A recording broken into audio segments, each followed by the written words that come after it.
Hello friends, welcome to Satyajit GS academy. आज हम इस वीडियो में बिहार दरोगा और बीपीएससी 67 के लिए मॉक टेस्ट नंबर 17 लेकर आए, जिसके सारे प्रश्न बहुत ही महत्वपूर्ण हैं। इससे पहले हमारे चैनल पर मॉक टेस्ट नंबर 1 से लेकर 16 तक अवेलेबल है। अगर आप लोगों ने वीडियो नहीं देखा तो हमारे चैनल के प्लेलिस्ट में जाकर देख सकते हैं।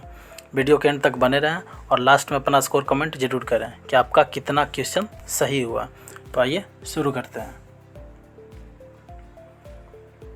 सिकंदर लोदी के बारे में कौन सा कथन गलत है? यहाँ पे गलत कथन को चुनना है।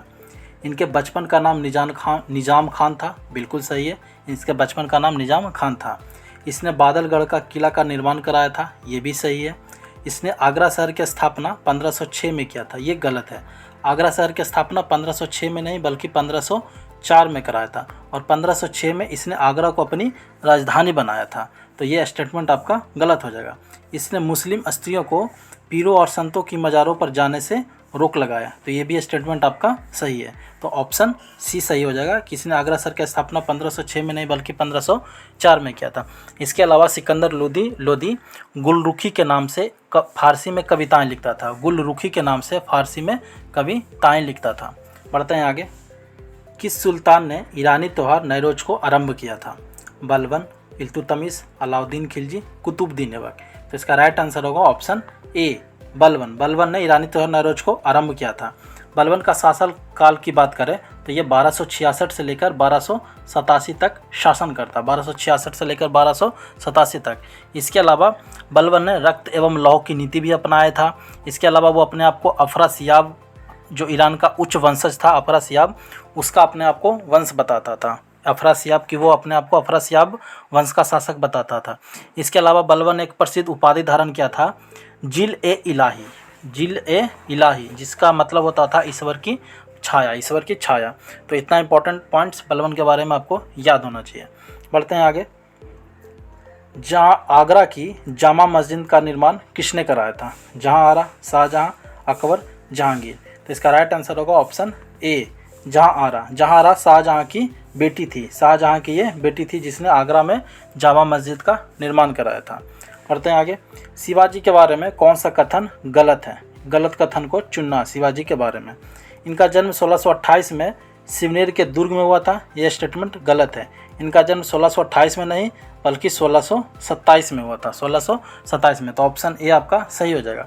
इनकी माता का नाम जीजाबाई था, बिल्कुल सही है। इनके गुरु का नाम समर्थ रामदास था, ये भी सही है। 1674 में श्री गंगा भट्ट ने शिवाजी का राज्याभिषेक करवाया था, ये भी सही है। तो तीनों स्टेटमेंट सही है, यानी ऑप्शन ए आपका इस क्वेश्चन का सही आंसर हो जाएगा। इनका जन्म 1628 नहीं बल्कि 1627 में हुआ था। करते हैं आगे। सुधारक समाचार पत्र के संस्थापक कौन है? सुधारक समाचार पत्र के संस्थापक कौन है? गोपाल कृष्ण अगरकर, सुरेंद्रनाथ बनर्जी, हरिश्चंद्र मुखर्जी, ईश्वरचंद्र विद्यासागर। इसका राइट आंसर होगा ऑप्शन ए। सुधारक समाचार पत्र के संस्थापक गोपाल कृष्ण अगरकर हैं और इसका संस्थापक वो 1888 ईस्वी में करते हैं, 1888 ईस्वी में करते हैं। ईश्वरचंद्र विद्यासागर के एक प्रमुख किताब है बहुविवाह। बहुत बार एग्जाम में पूछा गया कि बहुविवाह के पत्रकार के लेखक कौन है, तो ईश्वरचंद्र विद्यासागर। वहीं बात करें हरिश्चंद्र मुखर्जी का, तो हिंदू पैट्रियट के संस्थापक कौन है? हरिश्चंद्र मुखर्जी। बढ़ते हैं आगे।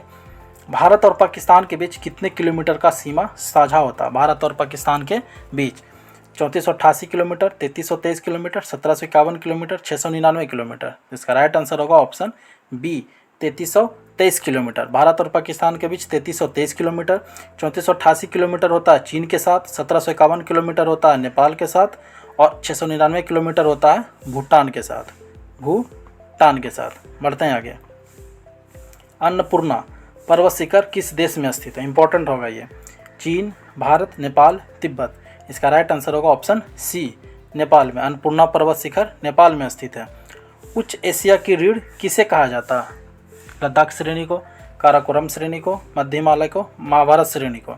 इसका राइट आंसर होगा ऑप्शन बी, काराकोरम श्रेणी को।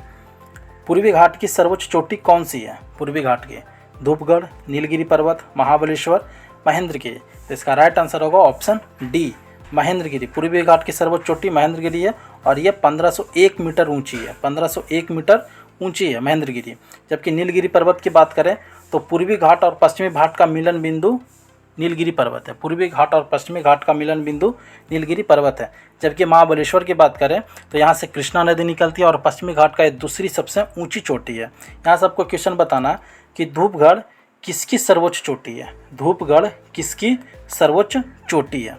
बढ़ते हैं आगे। मधार जलप्रपात किस नदी पर स्थित है। मधार जलप्रपात किस नदी पर स्थित है।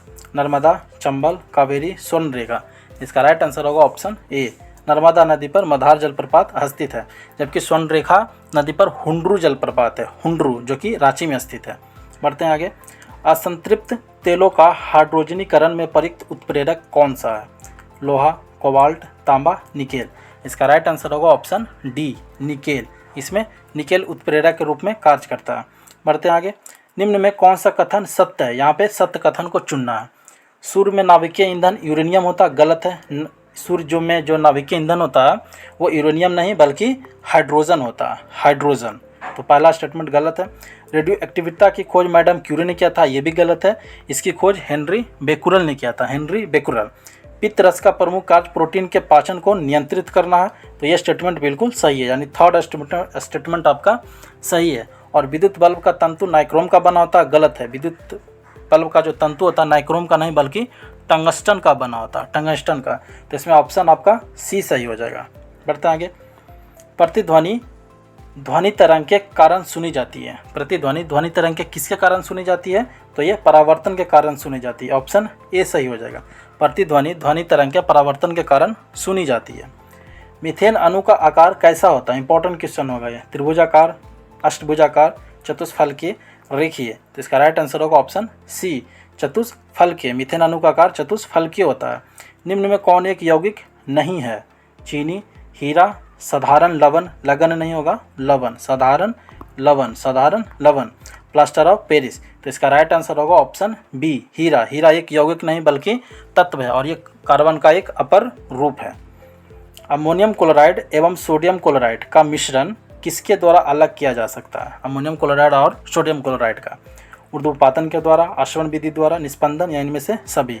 इसका राइट आंसर होगा ऑप्शन ए, ऊर्ध्वपातन द्वारा। इसके अलावा कपूर भी ऊर्ध्वपातन का एक बहुत ही अच्छा उदाहरण है, कपूर। बढ़ते हैं आगे। डेविस कप का संबंध किस खेल से है। Badminton, football, gymnastic, lawn tennis. तो इसका राइट आंसर होगा option D, Davis cup lawn tennis से संबंधित है। किस वर्ष संविधान में मूल कर्तव्य को अंततः स्थापित किया गया था। 1950, 1976, 1978, 1980। इसका राइट आंसर होगा ऑप्शन बी, 1976। 42वां संशोधन 1976 के द्वारा संविधान में मूल कर्तव्य को जोड़ा गया था और उस समय मूल कर्तव्य 10 था। उस समय मूल कर्तव्यों की संख्या 1976 में 10 था। जबकि इसके आगे 86वां संशोधन 2002 के द्वारा मूल कर्तव्यों की संख्या 11 कर दी गई, यानी उसमें एक कर्तव्य को और जोड़ा गया और अभी वर्तमान में मूल कर्तव्यों की संख्या 11 है। वर्तमान में मूल कर्तव्यों की संख्या 11 है। बढ़ते हैं आगे। लोकतांत्रिक विकेंद्रीकरण की योजना करने वाली समिति का नाम क्या है। राष्ट्रीय विकास परिषद, बलवंत राय मेहता समिति, सादिक अली समिति, केलकर समिति। इसका राइट आंसर होगा ऑप्शन बी, बलवंत राय मेहता समिति। और ये गठित किया गया था 1957 में और इन्होंने त्रिस्तरीय पंचायती राज का सुझाव दिया था, त्रिस्तरीय। बढ़ते हैं आगे। अवशिष्ट विषयों पर विधि निर्माण का अधिकार किससे प्राप्त है। अवशिष्ट विषय संविधान के आर्टिकल नंबर 248 में वर्णित है, संविधान के आर्टिकल नंबर 248 में। और इसके अनुसार इस पर विधि निर्माण का अधिकार संघ क्षेत्र को होता है, मतलब केंद्र को होता है। अवशिष्ट शक्ति पर विधि निर्माण करने का अधिकार सिर्फ और सिर्फ संघ को यानी केंद्र सरकार को है। बढ़ते हैं आगे। सरकारिया आयोग का गठन कब किया गया था। सरकारिया आयोग जो कि केंद्र राज्य संबंध के बीच दर्शाता है, तो इसका गठन 1983 में किया गया था। ऑप्शन ए सही होगा, सरकारिया आयोग का गठन 1983 में किया गया था। बढ़ते हैं आगे। निम्न में कौन सी भाषा संविधान की 8वीं अनुसूची में शामिल नहीं है। संविधान की 8वीं अनुसूची में अभी वर्तमान में कुल 22 भाषा शामिल है, वर्तमान में कुल 22 भाषा शामिल है। और जब संविधान बना था तो उसमें भाषा की संख्या 14 थी, उसमें भाषा की संख्या 14 थी। तो इसमें कौन सा भाषा शामिल नहीं है, तो भोजपुरी भाषा शामिल नहीं है। ऑप्शन डी सही हो जाएगा, भोजपुरी भाषा शामिल नहीं है। बढ़ते हैं आगे।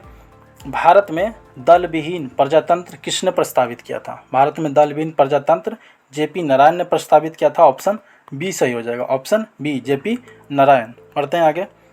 लोमश ऋषि की गुफा कहाँ स्थित है? इंपॉर्टेंट क्वेश्चन होगा, भी आई। लोमश ऋषि की गुफा कहाँ स्थित है? नालंदा, वैशाली, उज्जैन, गया। इसका राइट आंसर होगा बिहार के गया में। लोमश ऋषि की गुफा बिहार के गया में स्थित है। बढ़ते हैं आगे। किसने लॉर्ड वेल्जली के साथ सहायक संधि पर हस्ताक्षर नहीं किया था? लॉर्ड वेल्जली ने 1798 ईस्वी में सहायक संधि लागू किया था और इसके तहत सर्वप्रथम हैदराबाद के निज़ाम ने सहायक संधि को स्वीकार किया था। सर्वप्रथम हैदराबाद के निज़ाम ने। तो इसमें से किसने सहायक संधि पर हस्ताक्षर नहीं किया था? तो बंगाल के नवाब। बंगाल के नवाब ने सहायक संधि पर हस्ताक्षर नहीं किया था, तो ऑप्शन ए सही हो जाएगा, ऑप्शन ए सही हो जाएगा।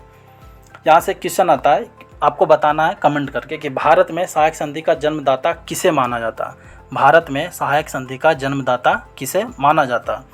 बढ़ते हैं आगे। आकस्मिक निधि पर किसका नियंत्रण होता है? आकस्मिक निधि पर किसका नियंत्रण होता है? संसद, राष्ट्रपति, लोकलेखा समिति, प्राक्कलन समिति। तो इसका राइट आंसर होगा ऑप्शन बी। आकस्मिक निधि पर अधिकार राष्ट्रपति का होता है और आकस्मिक निधि का चर्चा आर्टिकल नंबर 267 में है, आर्टिकल नंबर 267 में। और इस पर धन जो खर्च करने का अधिकार होता है वो राष्ट्रपति का होता है। इसे याद करने का बड़ा ही सिंपल तरीका है। आकस्मिक और राष्ट्रपति में पहला अक्षर रा यानी आरा। तो आ से हो गया आकस्मिक निधि और रा से हो गया राष्ट्रपति, यानी आकस्मिक निधि पर खर्च करने का अधिकार किसे है? राष्ट्रपति को। और इसका वर्णन आर्टिकल नंबर 267 में है। जबकि संचित निधि की बात करें, संचित निधि, इसका वर्णन आर्टिकल नंबर 266 में है। संचित निधि का वर्णन आर्टिकल नंबर 266 में है। और संचित में स और संसद स। तो संचित निधि पर खर्च करने का अधिकार किसके पास है? संसद के पास है। तो याद करने का बड़ा ही सिंपल तरीका है, संचित संसद और आकस्मिक में राष्ट्रपति आरा। बढ़ते हैं आगे। चक्रवाती तूफान यास की उत्पत्ति कहाँ से हुई थी? अभी हाल ही में चक्रवाती तूफान आया था जो बंगाल और उड़ीसा में खासा तबाही मचाया था। तो इसकी उत्पत्ति कहाँ से हुई थी? तो इसकी उत्पत्ति बंगाल की खाड़ी से हुई थी। ऑप्शन ए सही हो जाएगा, ऑप्शन ए सही हो जाएगा। मानव विकास रिपोर्ट किसके द्वारा जारी किया जाता है? मानव विकास रिपोर्ट किसके द्वारा जारी किया जाता है? WHO, विश्व बैंक, अंतर्राष्ट्रीय श्रम संगठन, संयुक्त राष्ट्र विकास कार्यक्रम। तो इसका राइट आंसर होगा ऑप्शन डी, संयुक्त राष्ट्र विकास कार्यक्रम। यहाँ से क्वेश्चन आता है कि अंतर्राष्ट्रीय श्रम संगठन का गठन कब किया गया था? तो इसका गठन 1919 ईस्वी को हुआ था और इसका मुख्यालय जेनेवा में स्थित है। बढ़ते हैं आगे। राष्ट्रकूट साम्राज्य का संस्थापक कौन था? राष्ट्रकूट साम्राज्य का संस्थापक कौन था? वासुदेव, दंतीदुर्ग, गोपाल, विजयालय। तो इसका राइट आंसर होगा ऑप्शन बी, दंतीदुर्ग। और मान्यखेट को इसने अपनी राजधानी बनाई थी। मान्यखेट को इसने अपनी राजधानी बनाई थी। जबकि बात करें गोपाल का, तो ये पाल वंश का संस्थापक है 750 ईस्वी में। विजयालय की बात करें तो ये चोल साम्राज्य का संस्थापक है 850 ईस्वी में। बढ़ते हैं आगे, जो कि आज का हमारा आखिरी क्वेश्चन होगा, जो इस प्रकार है कि किसके शासनकाल में सर्वाधिक मंगोल आक्रमण हुए? किसके शासनकाल में? बलबन, फिरोज शाह तुगलक, मोहम्मद बिन तुगलक, अलाउद्दीन खिलजी। तो इसका राइट आंसर होगा ऑप्शन डी, अलाउद्दीन खिलजी के काल में सर्वाधिक मंगोल आक्रमण हुए। और यहाँ से खिलजी के बारे में एक बहुत ही शानदार प्रश्न पूछा जाता है कि इसका काल पूछा जाता है कि कब से कब तक इसका काल था। तो इसका काल था 1296 से लेकर 1316 ईस्वी। 20 साल ये शासन करता है, 1296 से लेकर 1316 ईस्वी। और इसके बचपन का नाम था अली तथा गुरसास्प। तो दोस्तों ये क्वेश्चन यहीं समाप्त होता। आउट ऑफ 30 में आपका स्कोर कितना सही रहा? अपना स्कोर कमेंट जरूर करें कि 30 क्वेश्चन में आपके कितने प्रश्न सही हुए। और ये क्यूज का प्रश्न है जिसका जवाब आपको कमेंट में देना है। किस पौधे में बीज होता है लेकिन फल नहीं? बीज तो होता है लेकिन फल नहीं। तो दोस्तों ये वीडियो आपको कैसा लगा? अपना महत्वपूर्ण सुझाव कमेंट बॉक्स में ज़रूर कमेंट करें। और वीडियो पसंद आया तो इसे लाइक करें, अपने दोस्तों के साथ शेयर करें। और अभी तक आपने हमारे चैनल को सब्सक्राइब नहीं किया तो आप हमारे चैनल को सब्सक्राइब कीजिए, बेल आइकन को प्रेस कीजिए, जिससे वीडियो की नोटिफिकेशन आपको तुरंत मिले। तब तक के लिए जय हिंद, जय भारत।